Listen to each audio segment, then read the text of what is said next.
Okay, so now for the second color, or the third, on the third round.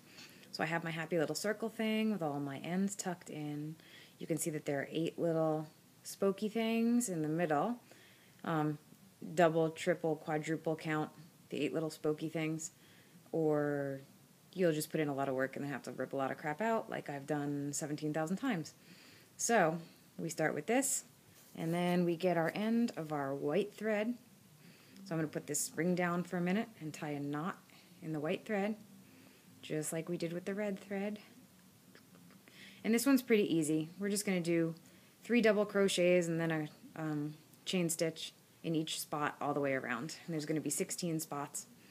So I usually just pick a spot at random. So I've got a nice slip knot on my hook. I shove my hook through one of the first holes. I grab the thread from the other side and I do a slip stitch into the knot.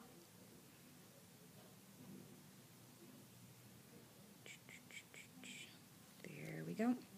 And I like to leave this knot a little bit long just so I get the end of this knot like outside my first set of 3 double crochets, because I think it kind of screws up the way the 3 crochets hold together if it's in the middle of them, basically. So for your first double crochet, you're going to chain 3. That was 1, 2, and 3. And then we're going to double crochet. So you yarn over, you go through this first whole thing, grab the thread from the other side, yarn over, making sure to keep the knot outside where you're putting the thread, and then pull through 2,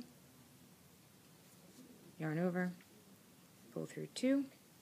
So now we've got 2 double crochets, so we're going to yarn over, do it one more time, pull through, grab your thread, yarn over, keeping your knot on the left of the stitch, pull through 2,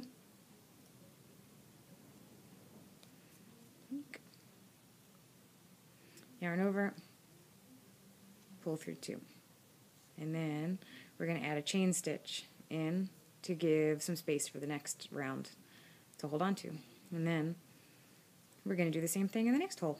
We're going to yarn over, find the next hole, see there's a hole there, and then, let me see,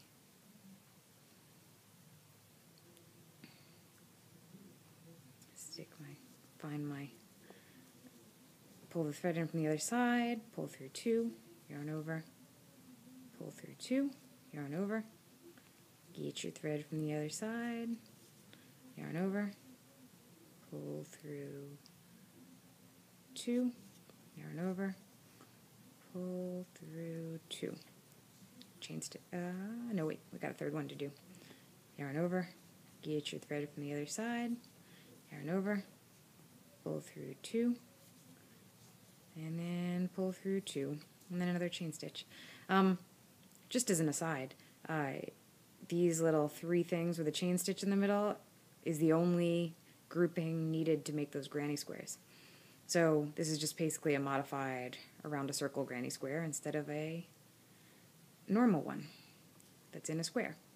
So then I put in my chain stitch, I yarned over, got my thread from the other side, pull through 2, pull through 2, yarn over, get my thread from the other side, yarn over, pull through 2, pull through 2, chain stitch, yarn over, next hole, if I can find it, there we go, get my thread from the other side, yarn over, pull through 2, and then pull through 2, yarn over, other side, pull, yarn over, pull through 2, pull through 2, yarn over, there's one more left in this group, pull through 2,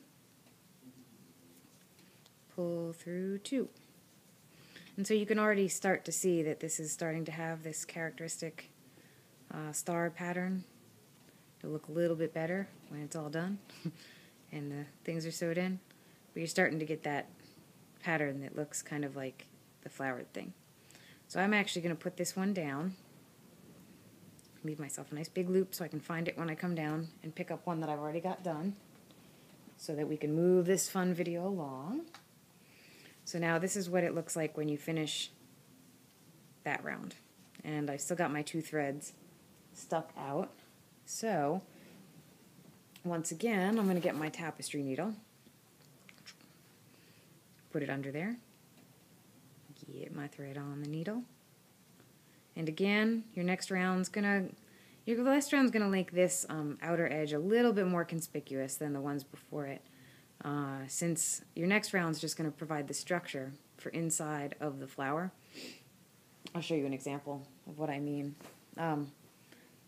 So this is what your finished square is going to look like again, and your next round is just going to be 3 chain stitches and then a single crochet, and then 3 stitches and a single crochet, and then a small ring and a second single crochet in order to make the foundation for where this next row of yellow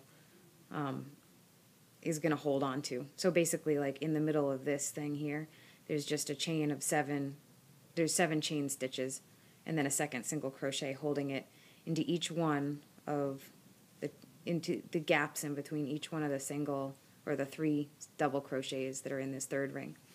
Okay, so I'm going to pause this for a second, tuck in my ends, and then I will come back and show you how to do the yellow of the flower. Yay!